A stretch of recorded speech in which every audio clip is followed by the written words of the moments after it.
Climate change protesters have sprayed fake blood across the steps of the Treasury building in central London, although the stunt didn't appear to go quite to plan. It was the work of Extinction Rebellion, as Aisha Baksh reports. Well, it's all fairly peaceful here now, and there's a clean-up operation underway.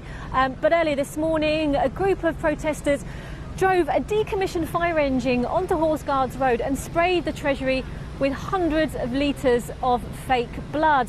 They say in protest over the government's response to climate change. The protests remain here for a couple of hours, some on the top of the fire engine and others on the street, until those on top of the fire engine came down and were taken away and arrested. Now, the UK government say that they are committed to climate change. They are the first major economy, they say, to commit to zero emissions by 2015. But activists here say that is simply not enough.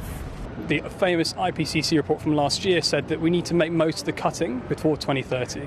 That's to give us a sort of majority probability that we'll reach under 2 degrees centigrade of warming before the end of the century. 2 degrees centigrade is way too much. Well, the Met Police say 4 people were arrested earlier this morning on suspicion of criminal damage. And we saw 4 people also being taken away by police who had been on the fire engine. Next week, more protests are planned by Extinction Rebellion, so expect further disruption across London. They say it's to coincide with international protests that are being planned in many other cities around the world.